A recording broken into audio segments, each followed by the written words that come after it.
Hay una fotografía que pasará a la historia ignominiosamente en este país, que será un poco vergonzante en el futuro, a lo mejor en 15, 20 años, cuando se analicen estas cosas, a lo mejor ya estaremos en un régimen totalitario, ¿no? O a lo mejor habremos pasado por el populismo como una triste pues bajón de la democracia y recordaremos estas cosas, lo estudiarán los especialistas. Cuando todo el Senado en pleno 2023, la parte de Morena, los cuatroteros, fueron a Palacio Nacional a hincarse frente al presidente, a que el presidente les dictara línea. Cuando Ricardo Monreal, pues, evidenció que ya no había más margen de maniobra y perdió el capital político que podía tener con la oposición, o con lo que fuera. Cuando nos dimos cuenta de que, pues, esto tenía un talante totalitario y que podía llegar, pues, a realmente situaciones peligrosas. Ya lo habían hecho antes en algún momento los que hoy son opositores, antes eran gobierno. Hubo un punto en el que el Priato también buscó sedes alternas para aprobar las famosas reformas estructurales de Peña Nieto. Pero como se hizo ayer, como se hizo el viernes, perdón, ese talante, ese desaseo, ese no poder contar los mentados votos, carajo. No, no, no, qué cosa. O sea, eran 64. Ellos decían que eran 64 y nomás había 62. Y en friega loca, bla, bla, bla. Y Xochitl Gálvez amarrada ahí en la mesa en Jicoténcatl, porque ellos tenían que estar en el patio para que no entrara Xochitl y que no hubiera más gente, que no estuvieran los de la oposición. No, qué cosa. Y además, o sea, la cereza en el pastel, a ritmo de Motomami. A unos pasos estaba el megaconcierto de Rosalía, ¿no? O sea, para que la cosa sea más surreal. Y hoy es 1 de mayo. Y seamos francos, hoy hay mucha gente que ni siquiera se ha enterado de esto. Declararon fin de semana, algunos se levantaron hasta el viernes. Y hoy mucha gente, la mayor parte en este país, la verdad, está descansando. O sea, además, hasta eso tiene el madruguete legislativo. ¿Cómo lo viste, querido Ezra? Te mando un abrazo, siempre con toda admiración. Muy buenos días, es Ezra Shabot. ¿Cómo estás? Tal Luis, buen día, muchas gracias, buen día al auditorio. Pues sí, se trató sin duda alguna de una estrategia que han utilizado en otras ocasiones, tienes toda la razón, de tener que utilizar o tener, perdón, que manejar sedes alternas como formas de seguir, digamos, con el trabajo legislativo, porque pues la sede normal ha sido tomada ya sea por grupos opositores, ya sea por grupos externos, incluso en ocasiones. Pero esto tiene que ver más con una estrategia en otro sentido, Luis.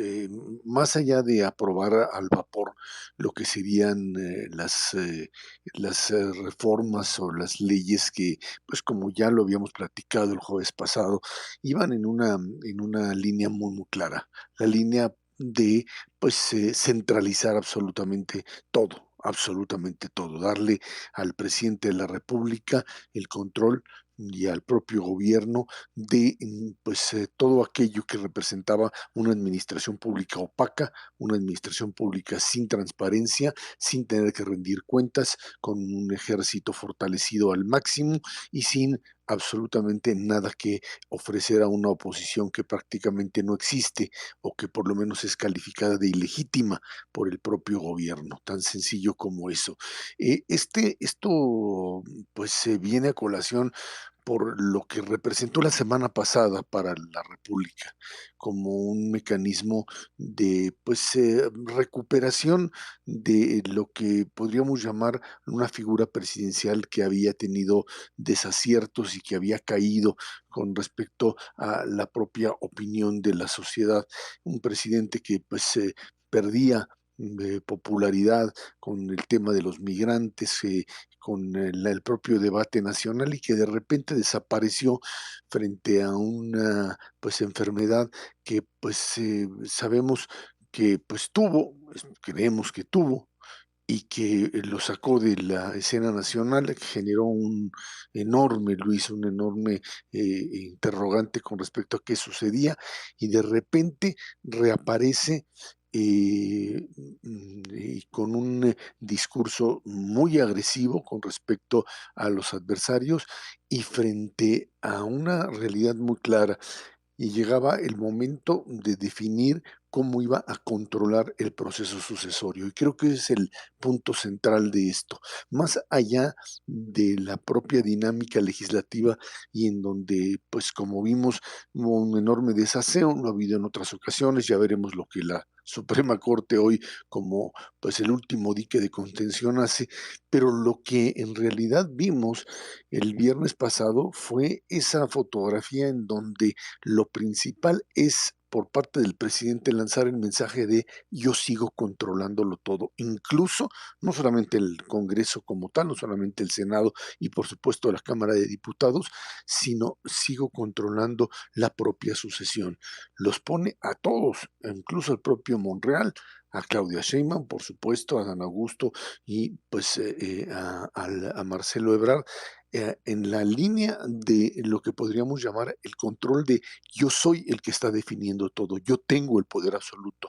Esa foto ahí donde en Palacio Nacional aparecen todos es el símbolo propio del presidencialismo absoluto y de un mensaje muy claro, que es la trascendencia de Andrés Manuel López Obrador más allá del 2024, de la posibilidad de garantizar que de una u otra manera la figura presidencial no termine, esta figura del presidente López Obrador, no termine en octubre del 24 de ser una figura no solamente, digamos, como símbolo de la cuarta transformación, sino alguien que sigue teniendo tanto a través del ejército como de otras formas de intervención, digamos, la manera en la que el nuevo maximato empieza a perfilarse en este país. Esta figura que institucionalmente ha tenido la capacidad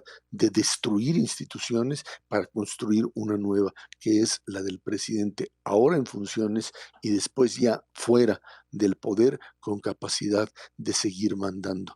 Esto fue, pues digamos, la semana de la reconstrucción de un presidencialismo transeccional que estaría pues siendo el eje de lo que será este modelo. ¿Hasta dónde esto puede funcionar? No lo sabemos. Es claro que todavía la institucionalidad mexicana sexenal ha hecho que pues la lealtad al presidente en turno termina cuando el siguiente toma posesión y ahí por más que se haya manejado mecanismos de control, la ruptura existe, o sea, el modelo, ahora sí que volviendo a la historia, el modelo de ruptura Cárdenas Calles sigue siendo pues algo que se ha manejado claramente desde esa época y en adelante de un presidente hacia otro, generando primero, es cierto, la lealtad total y después la ruptura como mecanismo pues indispensable para darle movilidad a la clase política mexicana. Eso fue lo que le dio vida al priismo hegemónico hasta la transición mexicana, en donde, bueno, pues sí hemos visto que las instituciones de la democracia mexicana han venido cayendo una tras otra en poder de este nuevo modelo de control centralizado. Esta fue la semana sin duda del presidente que quiere trascender, Luis, más allá del 2024. Gracias, querido Ezra. Como siempre, te seguimos ahí en @EZShabot. Te mando un abrazo, Ezra. Gracias, buen día, Luis.